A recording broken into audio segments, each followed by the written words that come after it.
I mean, Albanese trying to claim credit for Middle East peace is laughable. He can't even keep peace here in Australia. Under his leadership, we are seeing the most divisive and racist period in modern history. Multiculturalism is collapsing, with hatred and anti-Semitism on full display in weekly protests on our formerly peaceful streets.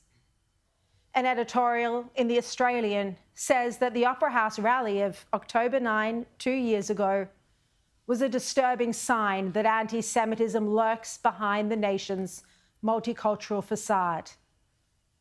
An esteemed journalist, Paul Kelly, wrote about this in the Weekend Australian, arguing that the post-October 7 ruptures are about the entire country and mock its claim to tolerance in diversity. He writes, multicultural progressives have been exposed for their ethical failures. Witness, he says, the weakness of university leaders, the tolerance of many artistic institutions for cultural prejudice, the anti-Semitism of the Greens political party, and the betraying of its mission by the Australian Human Rights Commission. And Kelly essentially argues that the success of multiculturalism in Australia is collapsing. He writes that over decades, the diversity side of multiculturalism has thrived, while the unity side has withered.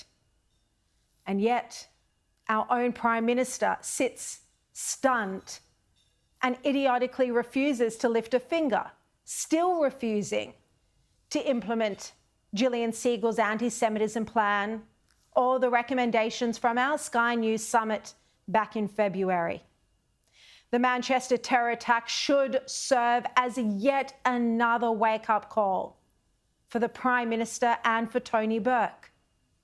A terrorist named Jihad al-Shami, of Syrian descent, who came to the UK as a child, he rammed a car into a synagogue and then proceeded to stab Jews. His father had praised terrorism, with the Daily Mail UK reporting that the synagogue attacker's surgeon father said, "We will sip Arabic coffee and watch the end of Israel," in online posts that also praised Hamas. And the article reported that Faraj al-Shami had praised Hamas fighters in the aftermath of October 7, describing them as men of God on earth. Now, as you know, this took place on Yom Kippur, the holiest day in the Jewish calendar, and 2 Jews were killed in this attack, one mistakenly by British police. In Australia, there was anxiety on Yom Kippur too, as Jews came together on Thursday. Because radical Islamist terrorism is a serious threat to peace in the West, and governments should have been more careful than to import this hatred that now threatens our safety. And tomorrow, on the anniversary of October 7, there's a protest planned called Glory to Our Martyrs, honouring 2 years of resistance. Yes, resistance. And one of the speakers is Sheikh Ibrahim Dadoun, who, you know, said this right after October 7. I'm smiling and I'm happy. I'm elated. It's a day of courage. Now, this protest is planned for tomorrow evening at Paul Keating Park in Bankstown. Well, this is in Tony Burke's electorate of Watson. And I asked Tony Burke's office about this today, and he issued a rare comment accepting that the protest shouldn't go ahead. Tony Burke said October 7, 2023 was a day of violence and horror. There is nothing to celebrate or honour in the terrorism of that day. There is no legitimate reason for the organisers to choose October 7. The mainstream Palestinian groups have had the decency to avoid this date. And Albanese also said it was disrespectful. I think that tomorrow is not a day for demonstrations. I think that for people who engage and want to support or say they're supporting the Palestinian cause, it will not advance it.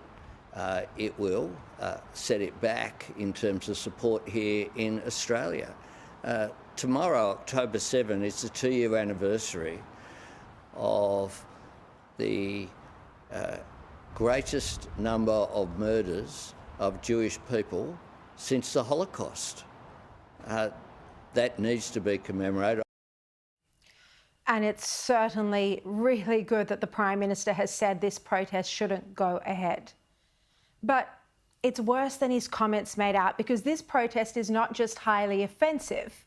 I believe its messaging is dangerous. Glory to the martyrs. It's endorsing, even inciting terrorism, you could argue. It's glorifying monsters who kill Jews. It's normalising extreme anti-Semitism. And Jewish groups are begging for this hateful event to be stopped. But New South Wales Police told media outlets they just work closely with organisers and take steps to ensure the event is managed safely. I mean, that's as unsurprising as it is disappointing. Now, The Australian, in their editorial, are urging moderate Muslim leaders to step in. The editorial states, moderate Muslim community leaders and imams who say they value peace should urge their people to think again, cancel or postpone the event and stay home. Special Envoy to combat Islamophobia, Aftab Malik, would do the standing of his community a favour if he convinced good, sensible Muslims to put out a hand of reconciliation this week and show respect.